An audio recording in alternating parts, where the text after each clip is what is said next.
rike alƙawari zan zauna tare da ke. Sannu gwanin maza mai sona zan rike alƙawari.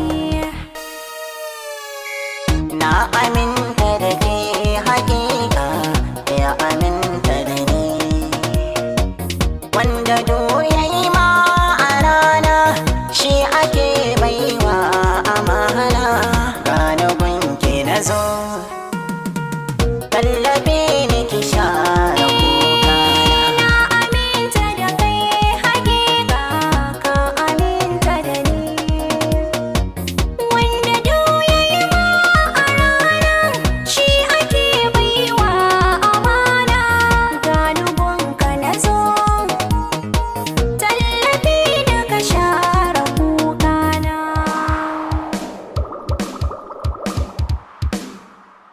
Kowa rike gwaninsa ina da abar sona, wacce ta sona a baya ta nuna min rana. Sannan a sannan nake tafiya ga sakona, kamar ki samu banga da rana ba. Cikar matsayi duba, me kyau da halin girma a banga kamar ki a mata ba. Na aminta da kai hakika ka aminta da ni. Wanda yayi ma a rana Shi ake baiwa amana. gani gunka na zo Tallafe ni ki share kukana. akan ka ina iya yin komai suna ta ko. Inda da labarin musu kai kalho na ko. Maza ku fito ga shago ne busar ƙaho. Ga satar hawa zai fi gwani na ya ta ko. Na baka dama kwarin gwiwa nuna ka iya.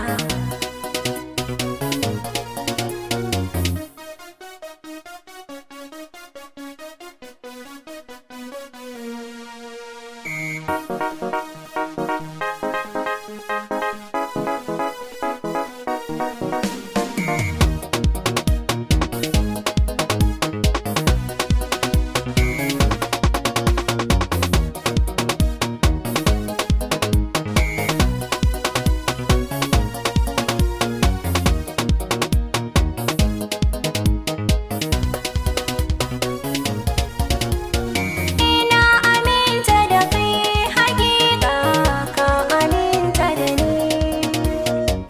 Wanda yayi ma a rana shi ake baiwa amana. Gane gunki na zo Tallafi da ka share kukana.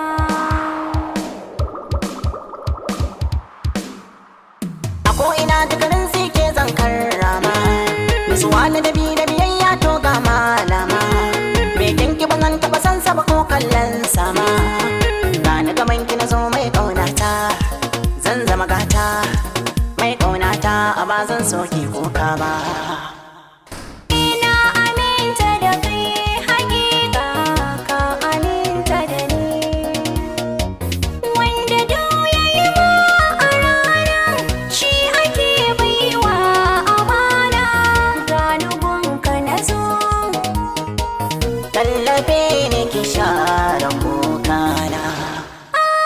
da rarrafe kowa ke tashi haka ne. Na bi ka da maladabi wannan girman ka ne. Gaban umarni in ɗauka matsayin ka ne. Na so ka na zauna tare da kai haka dole ne. Zan yi rawa ta mutunta ta fatan da na iya. Na aminta da ke hakika ya aminta da ni. Wanda